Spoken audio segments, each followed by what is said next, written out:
बिस्मिल्लाहिर्रहमानिर्रहीम। इस चीज पर तवज्जो रखते हुए कि गुज़िश्ता दर्स में हमने कुरान के हुरूफ के सही तलफ़्फ़ुज़ के मुताल्लिक़ गुफ्तगू की थी। हम ये बात जानते हैं कि हुरूफ व कलिमात का तलफ़्फ़ुज़ इंसान के जिस्म के निज़ाम आवाज से बहुत ज्यादा ताल्लुक रखता है। इसलिए मुनासिब ये है कि अरबी के हुरूफ के तलफ़्फ़ुज़ से पहले निज़ाम आवाज के अरकान को जान जाएं। इस दर्स में निज़ाम आवाज के आज़ा के मुताल्लिक़ गुफ्तगू करें।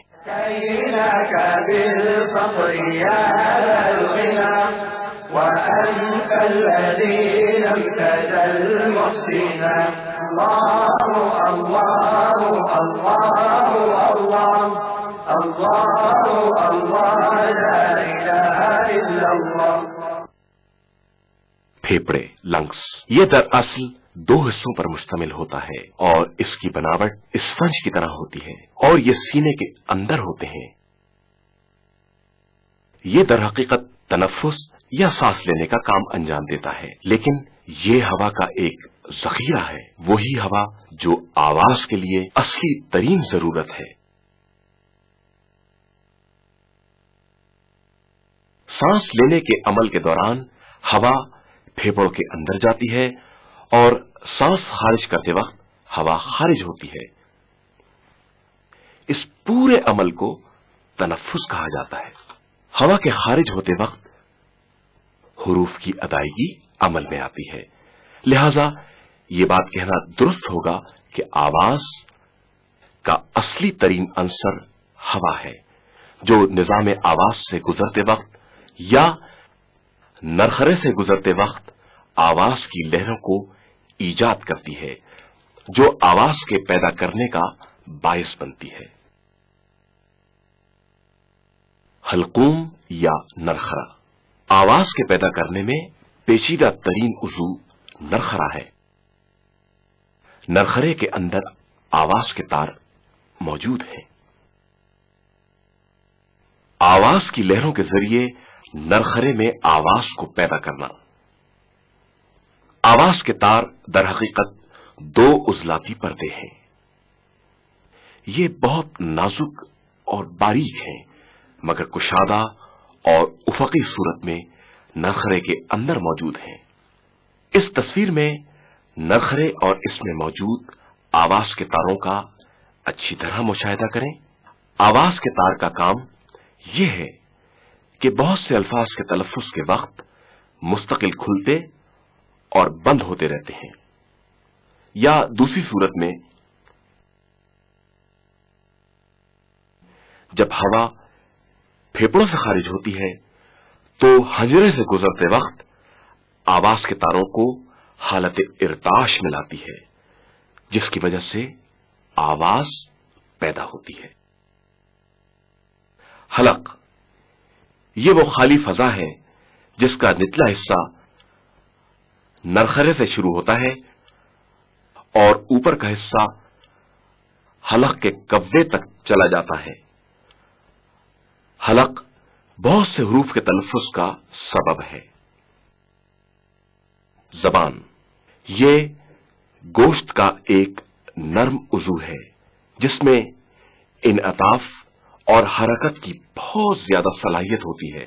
ज़बान गुफ्तगू करने और मुख्तलिफ हुरूफ के तलफ़्फ़ुज़ में बहुत ज्यादा अहमियत की हामिल है और बाज़ हुरूफ के तलफ़्फ़ुज़ में ज़बान बहुत ज्यादा ताल्लुक रखती है।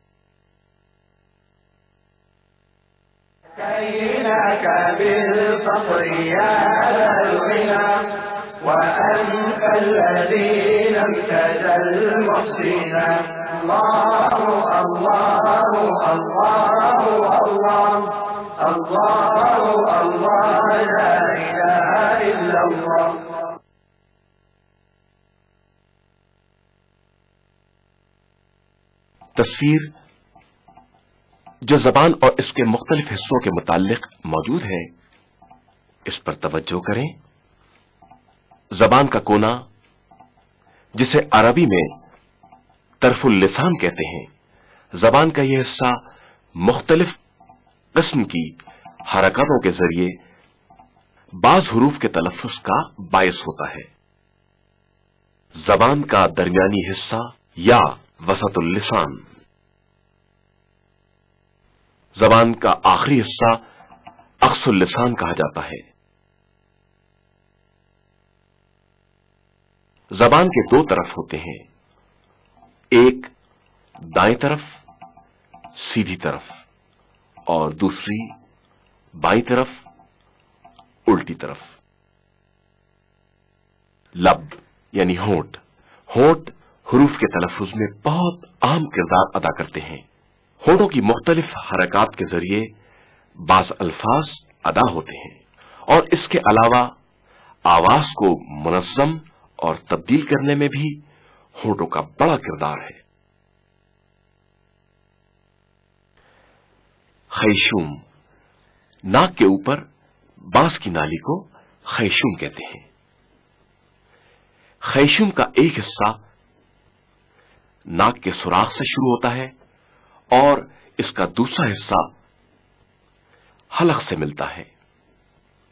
ہوا خیشوم سے گزرتی ہے اور ہوا کا اس سے گزرنا بعض حروف کو پیدا کرتا ہے، جیسے میم کی آواز خیشوم سے سنی جاتی ہے۔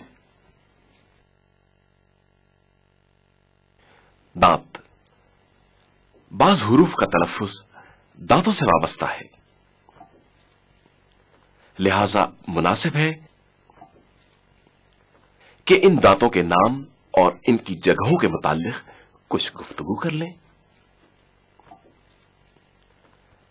ہر انسان کے دانتوں کی کل تعداد 32 ہوتی ہے، جو دو حصوں میں تقسیم ہیں، ایک اوپر کا جبڑا اور دوسرا نیچے کا جبڑا۔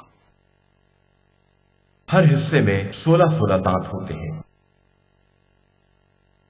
ان 16 دانتوں کو اگر 2 8 کے حصوں میں تقسیم کر دیا جائے اور ان کو نام دیے جائیں تو ہر دانت اور اس کے مقابل والا دانت ایک ہی نام کا ہوگا، اور ان کو نام دیے جائیں تو ہر دانت اور اس کے مقابل والا دانت ایک ہی نام کا ہوگا۔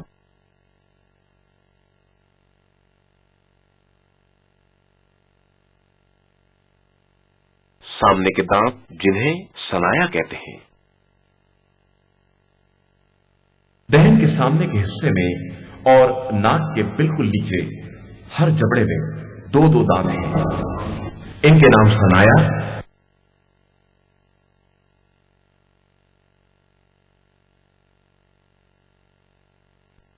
سامنے کے دانتوں کے بعد جو دانت ہیں ان کو رباعیات کہتے ہیں اور یہ ثنایا دانتوں کے بعد ہوتے ہیں۔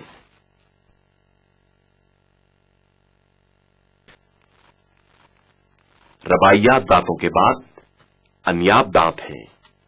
انیاب دانت وہی تیز دانت ہیں جن کا ابتدائی حصہ کچھ ابھرا ہوا ہے۔ زواحق یا آسیہ دانت انیاب دانتوں کے بعد ہوتے ہیں۔ انیاب کے بعد زواحق ہوتے ہیں اور اس کے بعد تواہن، جبڑوں کے اطراف میں 3 تواہن ہوتے ہیں۔ ان کی کل تعداد 12 ہوتی ہے۔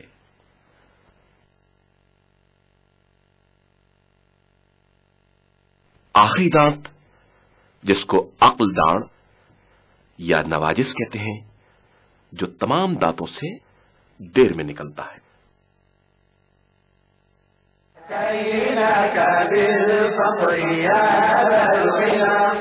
وأنت الذي لم تزل محسنا الله الله الله الله الله الله لا إله إلا الله.